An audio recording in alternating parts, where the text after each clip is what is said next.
What up? This is our build for the Kinetic Blast of Clustering Whisperer. It is a mana stacking wander. It has insane clear speed and tons of damage. It's able to get very tanky once it reaches the endgame, but it will have the usual squishiness of League starting as a ranger. You have been warned. It's only available in Phrecia League, so if you're wanting to play this in other leagues, too bad.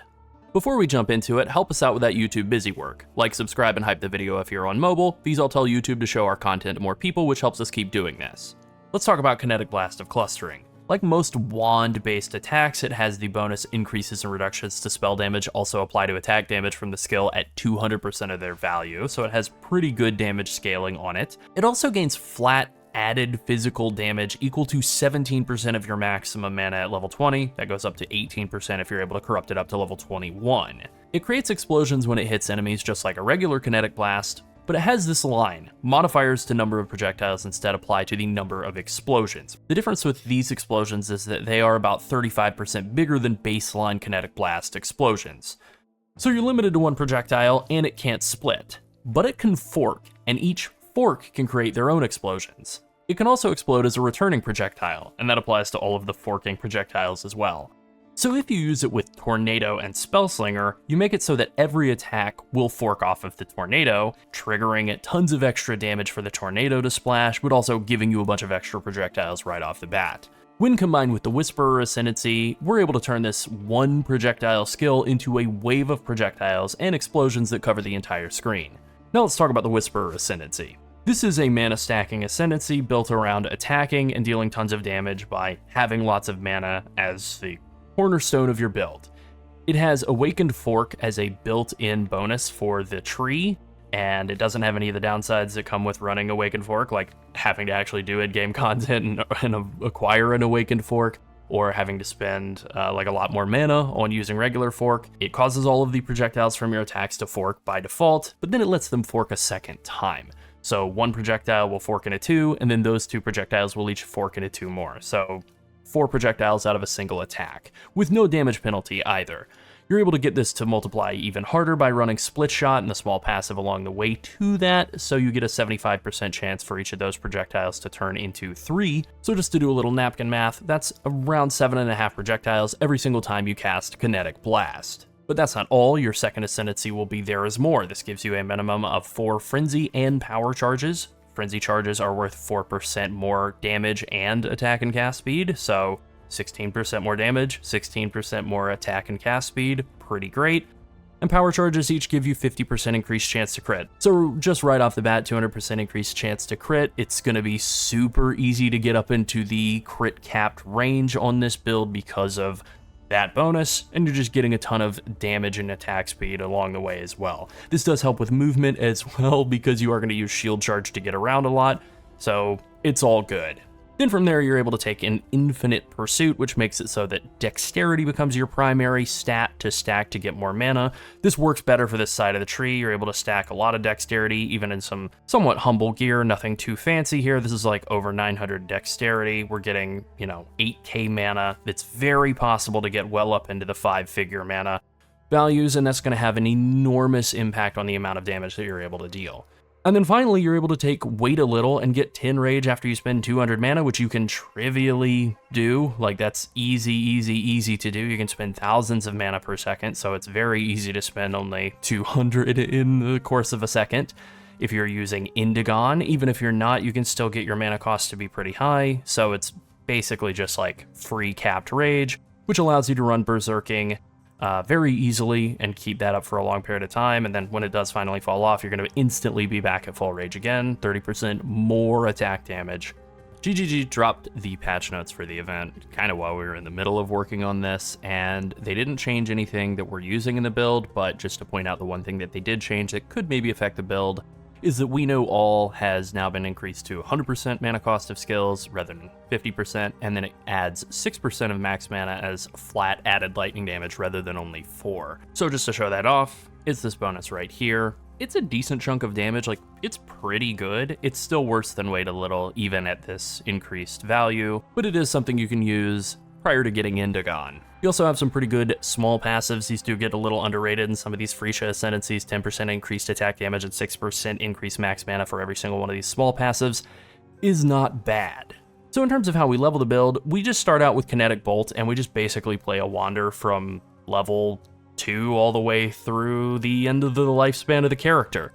You get Kinetic Bolt as soon as you make it to town for the first time, you pick up added cold damage early on in Act 1, a couple other small bonuses like that. Sacred Wisps will really launch your damage up a lot more once you get to Act 2. You can use some Heralds to kind of boost your damage through all of Act 2 as well, and then once you get a little further along, you can switch over to using that Spellslinger and Tornado combo, probably a little after you've gotten Kinetic Blast. You get Kinetic Blast after you kill Grafts, and then Tornado comes along in Act 4. And that's pretty much it, right? You just kind of zip through the rest of the campaign, just running around Kinetic Blasting stuff. It's really, really simple. You're just auto-attacking stuff, essentially, with your cool wand, and everything dies. And so just to show off the way that Tornado works, why it is so good, is it is a skill that for the first second and a half that it's active, it can intercept your projectiles, it can take damage from them, it can take up to 20 hits, and then it will reflect 10% of that damage taken to nearby enemies. So it is effectively just like a little punching bag that you can hit to do some extra damage to. You can automate casting it, because like sitting there and manually casting it's terrible, right? But you can automate casting it by just hooking it up to Spellslinger. Spellslinger is a reservation skill. You're able to pick this up in Act 2, and you can just hook any spell up to it that you want to automatically cast. The only one that's really worth automatically casting at this point is Tornado, and it has a reservation cost associated with it. It's a decent little chunk, not too bad, and it has a relatively short cooldown, and then it'll just automatically cast tornadoes out, and all you have to do is attack into them, and they will do tons of damage to any bosses or packs of enemies that they're hanging around. You can also get more damage in the campaign by running Sniper's Mark. If you want to make it even easier on yourself, you can hook it up to Mark on hit support, just so you don't even have to like think about pressing the button, right? And then once you get returning projectiles, that's going to be a really huge value add for you, especially with that built-in Awakened Fork effect happening, that returning projectiles on all of those forking projectiles, coming back to you all at once and hitting things on the way back is going to do a lot to increase your damage. So we have some simple setups here for the trees, just kind of to run through these fairly quickly. We have like an early campaign, this is like Act 1 stuff here, and we're making our way over this direction. So you do want to try and get precise technique. This is something that's really good before you make the swap over to crit. Just getting enough accuracy to have like more accuracy rating than max life, 40% more attack damage is pretty gigantic as far as bonuses go early on in the campaign. However, once you do that second ascendancy and you pick up There Is More, you get 4 power charges, 200% increased crit chance. It becomes much harder to justify continuing to use precise technique and never critting. Also, once you get a little further into the tree, you can come down and take Cornered Prey and Bleeding Mastery, which is just one of the most insane combinations of skills, like passive bonuses that GGG has put into the tree. 80% increased crit chance against bleeding enemies, 30% added crit multi, and then another mastery that gives you 80% increased crit chance again against bleeding enemies, and all you have to do is like hit enemies with some physical damage and a chance to bleed, to make them bleed, and you get 20% chance to bleed on the way there. So everything you fight is going to be bleeding all the time, and that's an absolutely insane increase to your crit chance out of coming down through this wheel. So completely insane. And then you can just kind of come over toward the west side of the tree, the middle of the tree really, get some life, get some mana as you make your way over toward Mind Over Matter, because you're going to be stacking a ton of dexterity, stacking a bunch of mana. What's better than 1 big life bar? 2 life bars. So Mind Over Matter effectively lets us treat our mana pool like a second life bar, which is great for this build. It allows us to become much tankier. We're able to really double down on this by using Arcane Cloak and not really using many reservation skills. Like we have Precision, we have Spellslinger for Tornado, we have Clarity. That's it. You can run Grace, but if you type in Grace here, you'll see that the effective health pool is actually going to go down. And that's because we're eating up a bunch of the mana that we would use on Arcane Cloak. We're eating up a bunch of the mana that would be being used by Mind Over Matter, so it really is just worse for us to run other auras. Arcane Cloak is a really powerful skill. It is a guard skill, and it has a pretty short cooldown time, only 4 seconds. So it doesn't recover during the effect, obviously, but like 4 seconds of downtime to then get that buff back up, that's pretty good. And what it does is it gives you a shield that gives you a bunch of flat added lightning damage, and also it absorbs 75% of the damage you take from hits while the shield is active. So that's really, really good shielding, and you're able to like leech back up in between those Arcane Cloak casts going off. And that really is able to carry you. We did a very similar build to this last time around in Phrecia League, and it really felt awesome doing this as Lightning Strike. Lightning Strike has been nerfed since then, and Kinetic Blast of Clustering has been buffed, so that's pretty much the reasoning behind the swap.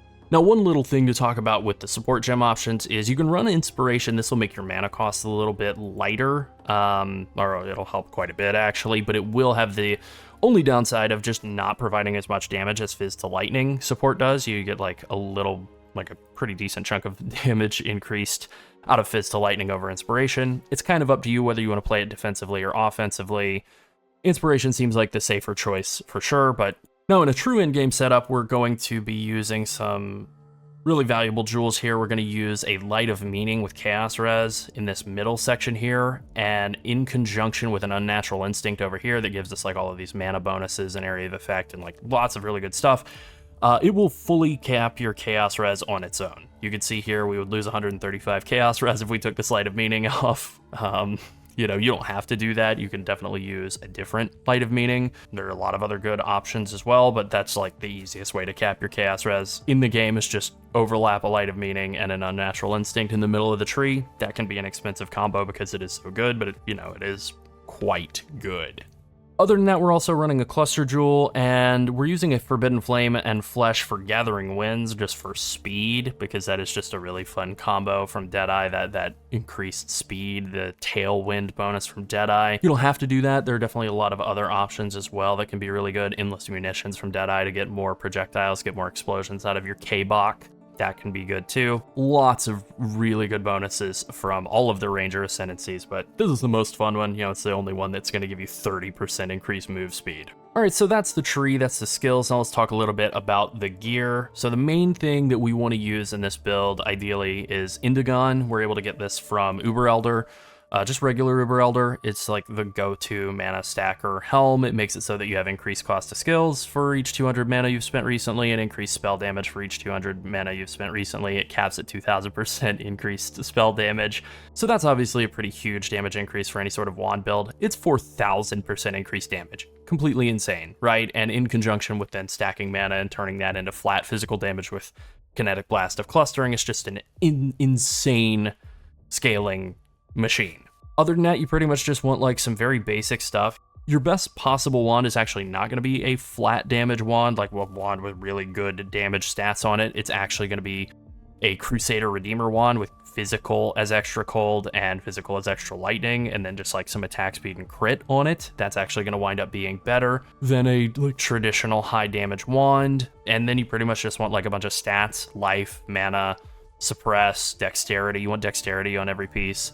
Astramentis works really well. You can also run Foulborn Choir of the Storm. That's like the high-end gear scaling idea. Mana is increased by 50% of overcap light res. If you go that route, then you want to have light res on every single piece of gear. However, this is already a very expensive piece of gear in Keeper's League, so it's probably going to be pretty unaffordable in Phrecia League, but you never know. Maybe you get lucky and get one out of the tree, in which case, go for it. You obviously can run a Mageblood or a Headhunter. Those are definitely going to be better than this relatively inexpensive Stygian Vice and Searching Eye Jewel combo, but this is just for the kind of more basic setup. This is a very attainable set of gear that we have here.